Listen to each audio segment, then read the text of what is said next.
បរិះម្នាក់ស្លាប់បាន15ថ្ងៃប៉ុន្តែសពរបស់គាត់ត្រូវបានកោះចោលយ៉ាងជ្រៅភ្លាមនោះដៃមួយលេចចេញពីដីបរិះដែលស្លាប់មក15ថ្ងៃបានរស់ឡើងវិញគាត់ជន់ដីចេញមកហើយដើរត្រឡប់ទៅផ្ទះប្រពន្ធដែលទើបតែភ្ញាក់ពីដេកបានឃើញមានមនុស្សឈរនៅក្នុងផ្ទះនាងចាប់ផ្ដើមឆ្ងល់ហើយដើរទៅជិតដើម្បីពិនិត្យជឿហួសភ្ញាក់ផ្អើលយ៉ាងខ្លាំងដោយឃើញស្វាមីដែលស្លាប់ហើយត្រឡប់មកផ្ទះវិញសូម្បីតែឪពុករបស់គាត់ក៏ភ័យស្លន់ស្លោដែរអាគួយនិយាយថាកុំខ្លាចខ្ញុំមិនមែនជាខ្មោចទេប៉ុន្តែទាំងពីរនាក់នៅតែខ្លាចមិនហ៊ានឲ្យគាត់ខិតមកជិតទេអាគួយដកដង្ហើមធំហើយលើកដៃឲ្យប្រពន្ធចាប់នាងជឿហួសខ្លាចប៉ុន្តែក៏ចាប់ដៃស្វាមីដោយដឹងថាដៃនៅក្តៅអាគួយពន្យល់ថាសពដែលគេយកទៅគំនោះមិនមែនជាគាត់នោះទេគាត់មិនបានស្លាប់គ្រាន់តែពេលវេលាយឺតព្រោះមានការអាសន្នពេលលើហើយទាំងពីរនាក់សប្បាយចិត្តយ៉ាងខ្លាំងឪពុកក៏ថ្លែងអំណរដល់ព្រះនិងបុព្វការីដែលជួយឲ្យអាគួយសុខសប្បាយប៉ុន្តែមួយរំពេចក្រោយជឿហួសធំក្លិនស្អុយពីស្វាមីឪពុកអាគួយគិតថាកូនទើបតែត្រឡប់ពីឆ្ងាយមិនទាន់ងូតទឹកហើយក្លិនក៏ធម្មតាអាគួយក៏យល់ព្រមតាមពេលអាគួយងូតទឹករួចទៅរកកូនស្រីរបស់គាត់ក្មេងស្រីមិនហ៊ានខិតមកជិតឪពុកទេព្រោះធំក្លិនស្អុយ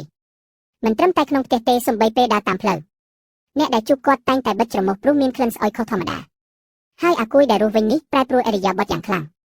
ពីមុនគាត់ថ្លៃថ្នូរនិងស្រឡាញ់កូនស្រីណាស់តែឥឡូវគាត់ឆាប់ខឹងហើយក៏ខកខើដែរ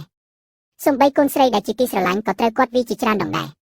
ពេលម្ដងក្មេងស្រីសុំទឹកផឹកនាងត្រូវគាត់វាយ៉ាងខ្លាំងជឿហួសឃើញថាស្វាមីឥឡូវគួរឲ្យខ្លាចក្មេងស្រីដែលខ្លាចបាននិយាយថាប៉ាវិលមកវិញធ្វើឲ្យអ្នកគ្រប់គ្នាភ័យខ្លាចប៉ាមិនមកគឺប្រសើរជាជាងអាគួយខឹងយ៉ាងខ្លាំងពេលលើពាក្យនេះគាត់ស្ទុះចង់វាយកូនសូម្បីឪពុកក៏ទ្រាំមិនបានហើយបានស្ដីឲ្យអាគួយខ្លះការប្រែប្រួលរបស់អាគួយមិនត្រឹមតែធ្វើឲ្យគ្រួសារភ្ញាក់ផ្អើលទេថែមទាំងមានហេតុការណ៍អាក្រក់កើតឡើងក្នុងភូមិទៀតផងសត្វចិញ្ចឹមរបស់អ្នកភូមិត្រូវសត្វព្រៃចឹកស្លាប់យ៉ាងអាថ៌កំបាំងថ្ងៃមួយជួយហួយយកសត្វឃើញបរិះពីអាវសម្នាក់ឈរនៅក្រោមដើមឈើធំបរិះនោះប្រាប់នាងថាអ្នកធ្លាប់ជួយខ្ញុំពេលនេះខ្ញុំមកសង្គ្រោះអ្នកវិញដើមឈើនេះអាចធ្វើឲ្យសត្វរស់ឡើងវិញតែមិនមែនជាមនុស្សដើមនោះទេព្រោះខ្មោចម្យ៉ាងបានចូលក្នុងខ្លួនក្នុងសព្ទបរិះនោះប្រាប់ថាកាលពីរាប់រយឆ្នាំមុនមានខ្មោចឆ្មាត្រូវគ្រូសិលដេញសម្លាប់គ្រូសិលបានចង់ខ្មោចនៅលើដើមឈើហើយបិទមិនឲ្យវាពិចារណាកំហុសប៉ុន្តែដើមឈើនេះស្រូបយកថាមពលព្រះអាទិត្យនិងព្រះច័ន្ទធ្វើឲ្យខ្មោចឆ្មាមានកម្លាំងឡើងវិញពេលមានសត្វបញ្ចុះក្រោមដើមឈើវានឹងចូលកាន់កាប់សត្វនោះហើយបំផ្លាញមនុស្សនៅជុំវិញគាត់ជឿហួសភ្ញាក់ពីសត្វរិនហើយយករឿងនេះទៅប្រាប់ប្អូនប្រុសស្វាមី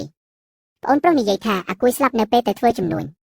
ហើយគាត់បានដង្ហែសពទៅបញ្ចុះក្រោមដើមឈើតាមការណែនាំដោយគិតថានឹងឲ្យបងប្រុសស្លាប់ទៅបានសុខទាំងពីរអ្នកភ័យខ្លាចហើយប្រញាប់ទៅរកគ្រូសិលប៉ុន្តែយឺតពេកហើយខ្មោចឆ្មាបានបង្ហាញរូបរាងហើយមកឪពុកអាគួយវាស្រូបយកជីវិតឪពុកអាគួយដើម្បីបង្កើនកម្លាំងក្មេងស្រីឃើញសកម្មភាពនេះខ្មោចចង់ចាប់ក្មេងស្រីប៉ុន្តែក្មេងស្រីខំដៃខ្មោចយ៉ាងខ្លាំងហើយរត់ទៅបាត់ជឿហួសទៅតែមកដល់ផ្ទះអបកូនស្រីដោយភ័យស្លន់ស្លោខ្មោចឆ្មាសប្បាយចិត្តយ៉ាងខ្លាំងតែការសប្បាយមិនបានយូរទេក្រោយមកវាត្រូវប្អូនប្រុសអាគួយចាក់ពីក្រោយខ្នងដោយដាវឈើទាលដែលយកពីគ្រូសិលដាវនេះមានឫទ្ធិខ្លាំងអាចសម្លាប់ខ្មោចបានខ្មោចឆ្មាក៏ដួលរលាយប្រលឹងនៅនឹងកន្លែងនេះជាចុងបញ្ចប់នៃវីដេអូ